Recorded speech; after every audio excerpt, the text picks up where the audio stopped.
The poem of the man God, the third year of the public life. Chapter 538. Jesus with John and Manaen. End of the third year. 16th of December, 1946. They are already in the land influenced by the proximity of the Dead Sea, far from tracks for caravans, and they are going straight northeastwards. Apart from the ruggedness of the ground, spread with sharp stones, salt crystals, low thorny grass, they proceed quite well, and above all, peacefully, because there is not a single soul as far as the eye can see. The temperature is mild, and the ground dry. They are chattering to each other. During the previous days, they must have met some shepherds and stayed with them, because they are speaking of them. They are also talking of the boy who has been cured. They proceed thus, peacefully, talking pleasantly to each other. Even when they are silent, they speak to each other with their hearts, as they look at each other with the kind glances of those who are happy to be with a dear friend. They sit down to rest and take some food. They set off again, always with the peaceful appearance that gives peace to my heart only by seeing them. Gilgal is over there, says Jesus, pointing forward to a group of white houses in the sunshine on a little hill to northeast. We are now close to the river. Are we going to Gilgal for the night? No, John. I have deliberately avoided all towns, and I am going to avoid this one as well. If we meet a shepherd, we shall stay with him. We shall soon reach the road, and if we see caravans that are going to stop for the night, we shall ask them to receive us under their tents. The nomads of the desert are always hospitable, and we are likely to meet them at this time. If no one gives us hospitality, we shall sleep under the open sky, covered with our mantles, and the angels will watch over us. Oh, it will always be better than that gloomy night, the last night I had at Bethlehem. But why did you not come to me at once? Because I felt that I was guilty, and I also said, Jesus is so kind that he will not scold me. On the contrary, he will comfort me, as you actually did. So what would have happened to the penance I wanted to do? We would have done it together, John. I was without food and fire as well, in spite of the foodstuffs and wood I found in the morning. Yes, but when one is with you, nothing matters.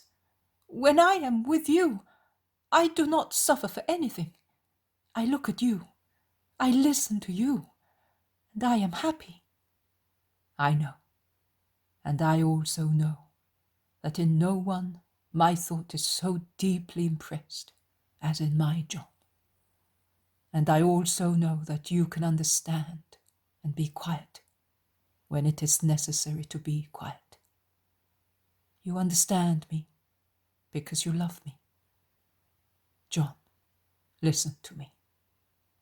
Before long. What, Lord? Asks John at once, interrupting him, getting hold of his arm, stopping him to look at him in the face, with frightened, inquisitive eyes, and looking very pale.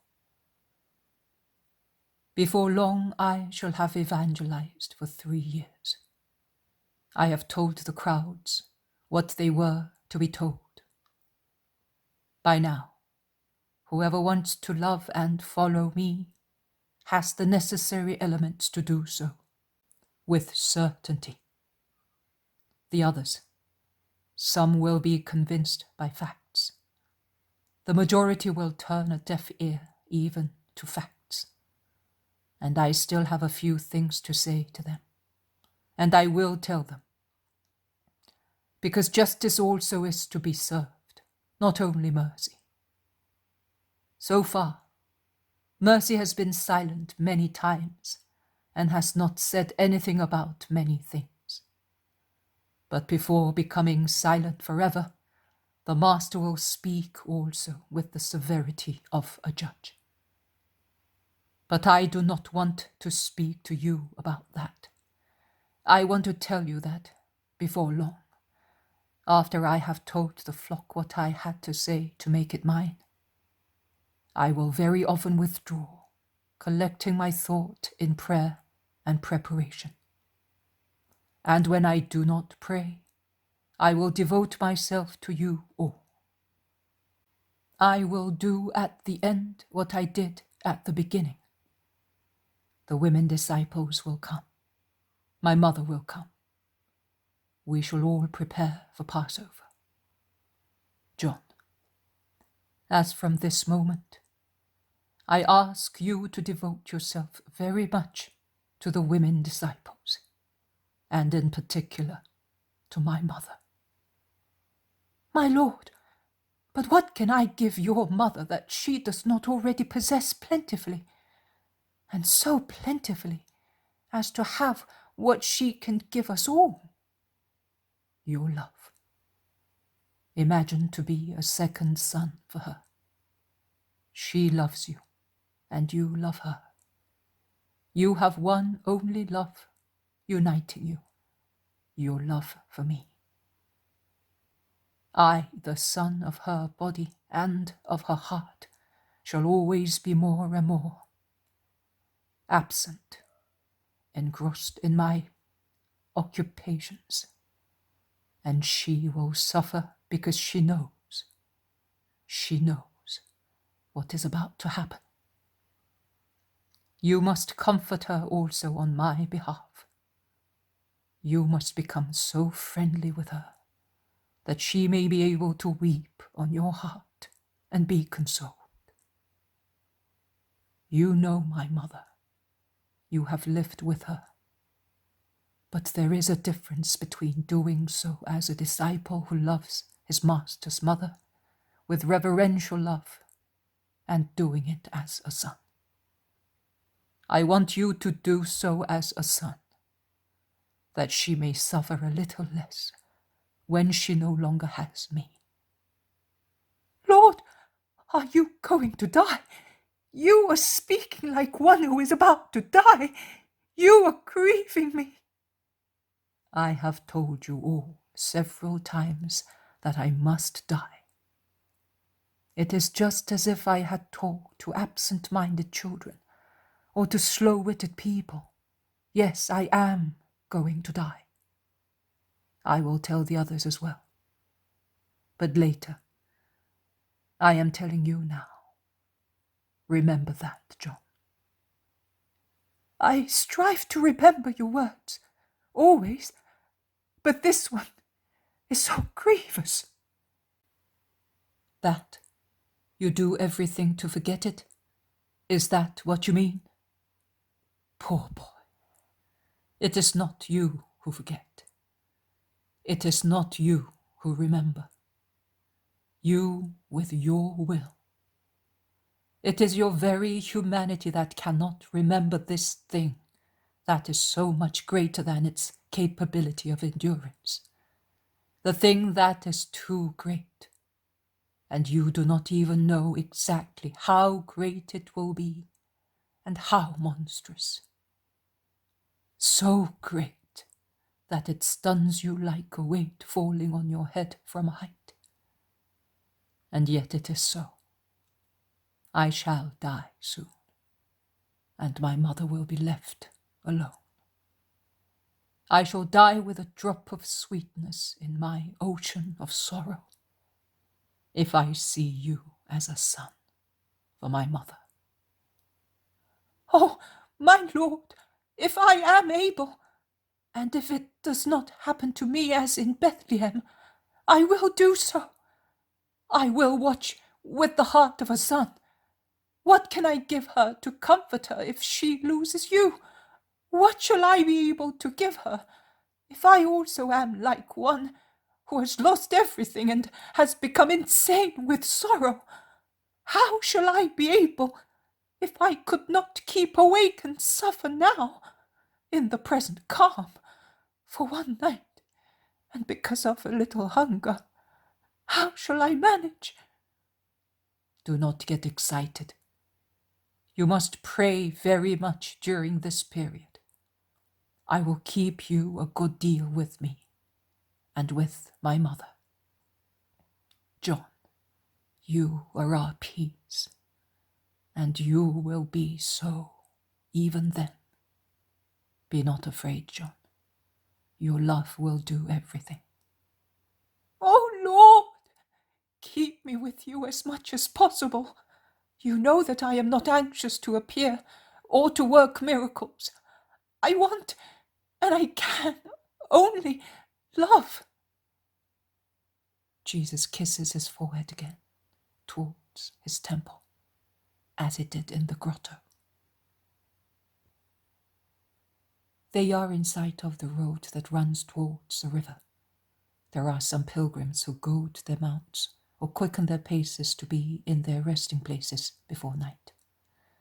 But they are all muffled up because as the sun has set, the air has become very cold, and no one notices the two wayfarers who are striding towards the river. A horseman, at a steady trot, almost at a gallop, overtakes them and stops after a few meters, where some little donkeys have obstructed the road near a little bridge across a large stream that gives itself the air of a torrent and flows, foaming towards the Jordan or the Dead Sea. While awaiting his turn to cross it, the horseman turns round and makes a gesture of surprise. He dismounts, and holding the horse by the reins, he goes back towards Jesus and John, who have not noticed him. "Master, how come you are here, and all alone with John?" asks the horseman, throwing back the edge of his headgear that he had pulled over his face like a hood, and I would say also as a mask to protect himself from the wind and the dust. The swarthy, virile face of Manaen appears. "Peace to you, Manaen. I am going towards the river to cross it, but I doubt whether I shall be able to do so before night falls. And where were you going?" "To Machaerus, to the filthy den. Have you some place where to sleep? Come with me. I was hastening towards a hotel on the track of the caravans. Or, if you prefer, I will put up the tent under the trees on the bank. I have everything on the saddle." "I prefer the tent, but you certainly prefer the hotel." "I prefer you, my lord. I consider this meeting you a grace. Let us go. I know the banks of the river like the corridors of my house. At the foot of the Gilgal hill, there is a wood sheltered from the winds, rich in grass for the horse, and in woods for fires for men. We shall be comfortable." They walk away fast, turning decidedly eastwards, departing from the road to the ford or to Jericho. They soon reach the edge of a thick wood that spreads from the slopes of the hill along the plain towards the embankment. "I am going to that house. They know me. I will ask for some milk and straw for all of us," says Manaen, going away on his horse, and he soon comes back with two men carrying bundles of straw on their shoulders and a little copper pail of milk. They go into the wood without speaking. Manaen orders the two men to spread the straw on the ground and then dismisses them. He takes a tinderbox out of the saddle pockets and lights a fire with the many dry branches lying on the ground. The fire cheers them and warms them. The pot, placed on two stones carried there by John, warms up, while Manaen, after unsaddling the horse, puts up the tent of soft camel hair, tying it to two poles driven into the ground and fixing it to the robust trunk of an age-old tree. He lays on the grass a sheepskin that was also tied to the saddle. He places the saddle on it and says, "Come, master, it is a shelter for horsemen of the desert, but it protects from the dew and from the dampness of the ground. Straw is quite enough for us. And I can assure you, master, that the precious carpets and canopies, the chairs of the royal palaces are less, much less beautiful than this throne of yours, than this tent and this straw, and the rich food that I have several times tasted, never had the flavour of the bread and milk that we shall relish under this tent. I am happy, master. I am happy too, Manaen, and the same certainly applies to John. Providence has gathered us together this evening for our reciprocal joy. This evening, master, and tomorrow, and the day after tomorrow, until I know that you are safe among your apostles. I imagine that you are going to join them? Yes, I am going to join them. They are waiting for me at Solomon's house. Manaen looks at him. Then he says, I came through Jerusalem, and I heard from Bethany, and I understood why you did not stop there. You are quite right in withdrawing. Jerusalem is a body full of poison and putrefaction, more so than poor Lazarus. Did you see him? Yes, I did. He is afflicted with the tortures of his body and those of his heart, because of you. He is dying a very sad death. But I would rather die myself than see the sin of our fellow countrymen. Was the town in a state of ferment? Asks John, who is watching the fire. Very much so. Divided into two parties. And what is strange, the Romans have been merciful towards some people arrested for sedition on the previous day. It is secretly whispered that it was done to avoid increasing the ferment. They also say that the proconsul will soon be coming to Jerusalem, before the usual time. I do not know whether it is a good thing or not. I know that Herod will certainly imitate him, and that will certainly be a good thing as far as I am concerned, because I shall be able to be close to you, with a good horse, and Antipas's stables have some very fast Arab horses. It will take no time to go from town to the river. If you are going to stop there, yes, I am, at least, for the time being.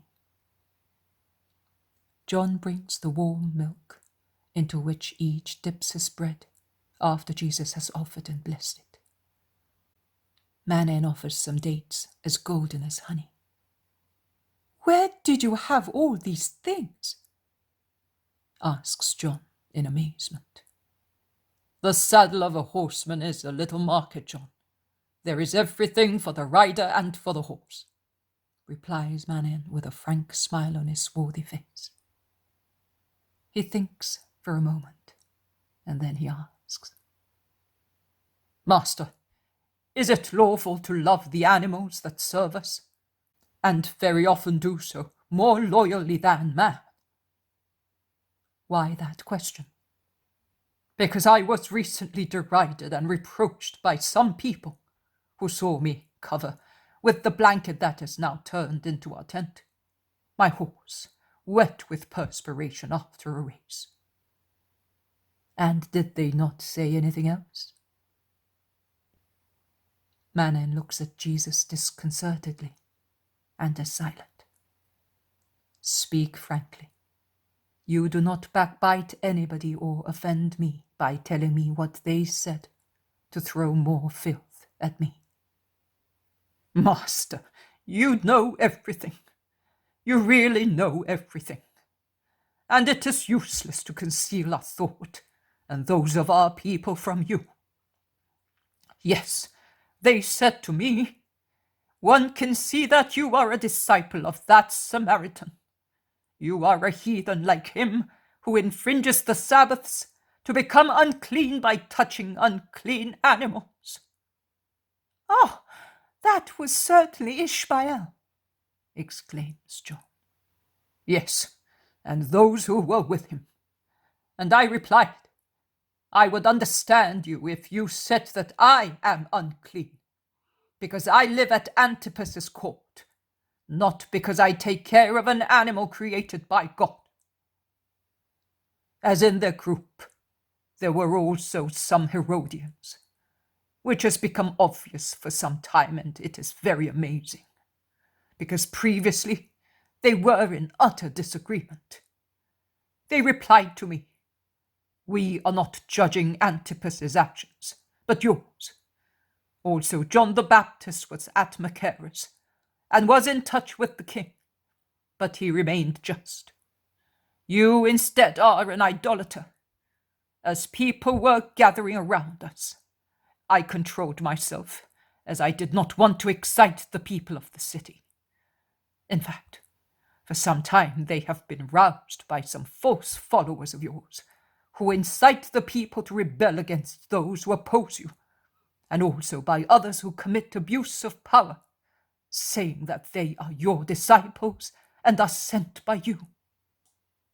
That's too much, Master. What will they come to? John asks excitedly. They will not be able to go beyond the limit. I alone will proceed beyond that limit. The light will shine, and no one will be able to doubt any more that I was the Son of God. Come here near me and listen, but add some wood to the fire first. The two are very happy to throw themselves on the thick sheepskin spread on the ground under the feet of Jesus, who is sitting on the scarlet saddle against the tent, fastened to the trunk of the tree. Manaen is almost lying down, one elbow pressed against the ground, his head resting on his hand, looking at Jesus. John sits on his heels, leaning his head on Jesus' chest, embracing him with one arm in his usual posture. When God created the world, and man, created in his image and likeness, was made its king, he showed all the creatures to man and wanted him to give a name to each of them, in order to be able to tell one from the other. And we read in Genesis that each name given by Adam was good and was its true name. And also in Genesis we read that God, after creating man and woman, said, "Let us make man in our image and likeness, that he may be the master of the fish of the sea, of the birds of heaven, of the cattle, of all the earth, and of the reptiles that crawl on the earth." And when God created woman, Adam's helpmate, like him made in the image and likeness of God, as it was not convenient that temptation, lying in wait, should tempt the male, created in the image of God, and corrupt him even more obscenely, God said to man and woman, "Be fruitful, multiply, fill the earth and conquer it, and be masters of the fish of the sea, of the birds of heaven, and of all living animals on the earth."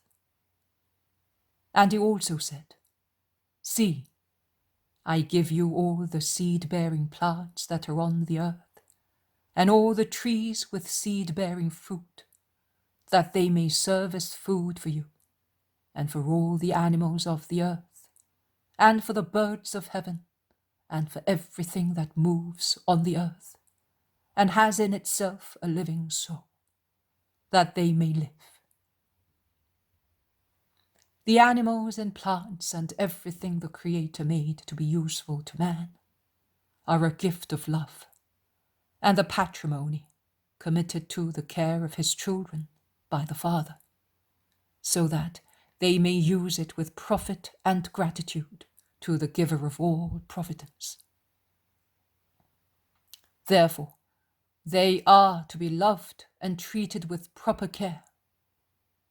What would you say of a son, to whom the Father gave clothes furniture, money, fields, houses, saying, I give you all this for yourself and your successors, that you may have what will make you happy.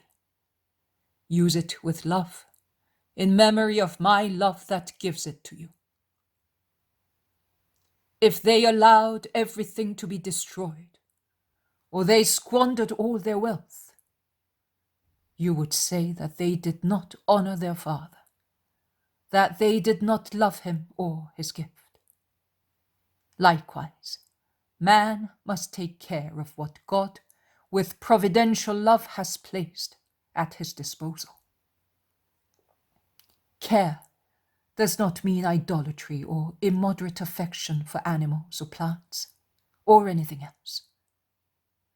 Care means feeling of compassion and gratitude for the minor things that serve us and have a life of their own. That is their sensitivity. The living soul of inferior creatures mentioned by Genesis is not the same as the soul of man. It is life, simply life, that is, being sensitive to real things, both material and emotional. When an animal dies, it becomes insensitive because death is its real end. There is no future for it. But while it lives, it suffers cold, hunger, fatigue. It is subject to injuries, to pain, to joy, to love, to hatred, to diseases and to death. And man, in remembrance of God who gave him such means to make his exile on the earth less difficult, must be humane towards animals, his inferior servants. In the Mosaic Book, is it not prescribed to have feelings of humanity towards animals, whether they are birds or quadrupeds? I solemnly tell you that the works of the Creator are to be contemplated with justice. If one looks at them with justice, one sees that they are good, and good things are to be always loved. We see that they are given for a good purpose and out of an impulse of love. And as such, we can and must love them, seeing beyond the finite being, the infinite being who created them for us. One sees that they are useful and are to be loved as such. Nothing, bear this in mind, was made without a purpose in the universe. God does not waste his perfect power in useless things. This blade of grass is not less useful than the mighty trunk to which our temporary shelter is fastened. The drop of dew, the little pearl of the frost, are just as useful as the immense sea. A midge is as useful as the elephant, and the worm that lives in the mud is not less useful than a whale. There is nothing useless in creation. God made everything with a good aim and with love for man. Man must use everything with upright purpose and with love for God, who gave him everything on the earth, that it may be subject to the King of creation. You said, Manaen, that animals often serve man better than men do. I say that animals, plants, minerals, elements exceed man in obeying by passively following the laws of creation or actively following the instinct instilled by the Creator, or surrendering to become tamed for the purpose for which they were created. Man, who should be the pearl of creation, is too often the ugly thing in creation. He should be the note most in harmony with the heavenly chorus in praising God, whereas he is too often the dissonant note that curses or blasphemes or rebels or dedicates his song to praise creatures instead of the Creator. It is therefore idolatry, offense, filth, and that is a sin. So be at peace, Manaen. To have compassion for a horse that has become wet with perspiration serving you is not a sin. The tears one makes one fellow creatures shed, and the uncontrolled love that offends God, who is worthy of all the love of man, are sins. But do I commit sin by staying with Antipas? Why do you stay there? To have a good time? No, master, to watch over you. You know, that is why I was going there just now. Because I know that they sent messengers to Herod to incite him against you. Then there is no sin. Would you prefer to be with me, sharing my poverty of life? Are you asking me? I said so at the beginning. This night, under the tent, the poor food we have relished has no comparison as far as I am concerned. Oh, if it were not necessary to be close to their den to listen to the hisses of snakes, I would stay with you. I have understood the truth of your mission. I made a mistake one day. It served me to make me understand, and I will no longer leave justice. See, nothing is useless. Error also, for those tending to the good, is a means of achieving the good. An error falls off like the case of a chrysalis, and out comes a butterfly that is not misshapen, does not stink, does not crawl, but flies seeking chalices of flowers and sunbeams. Good souls are also like that. They may allow themselves to be enveloped by miseries and difficulties for a moment. Then they free themselves and fly from flower to flower, from virtue to virtue, towards perfection. Let us praise the Lord for his works of continuous mercy that are active, also unknown to man, in the heart of man and around him. And Jesus prays on his knees, because the low, limited tent does not allow any other posture. Then, after kindling the fire in front of the tent and hobbling the horse, they prepare for the night and make arrangements to watch by turns the fire and the animal, on which Manaen throws the heavy fleece as a mantle to protect it from the night chill. Jesus and Manaen lie down on the straw and cover themselves with their mantles to go to sleep. John, who is afraid of falling asleep, walks up and down outside the tent, adding wood to the fire and watching the horse, which regards him with its intelligent dark eyes and stamps its hooves rhythmically, shaking its head, making the silver chains of the trappings jingly, and crushing aromatic stems of wild fennel growing at the foot of the tree to which it is tied. And as John offers it some, which are most beautiful and have come up a little farther away, it nighes with satisfaction and tries to rub its soft pinkish nostrils on the apostle's neck. From afar, in the dead silence of the night, the calm rustling noise of the river is heard. Jesus says, "And also the 3rd year of my public life has come to its end. Now comes the preparatory period for my passion.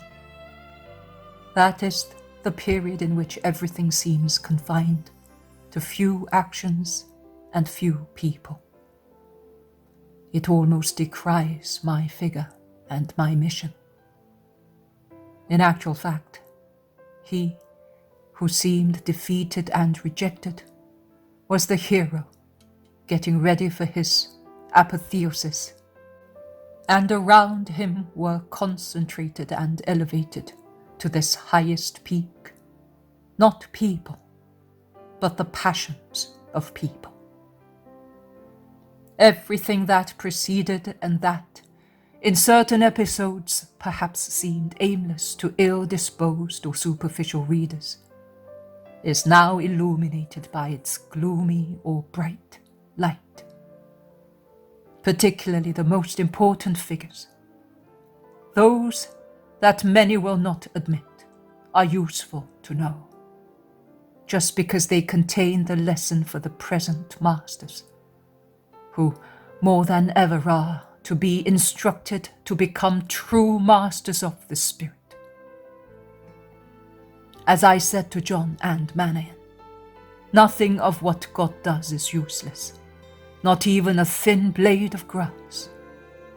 Thus nothing is superfluous in this work, neither the magnificent figures nor the weak and gloomy ones.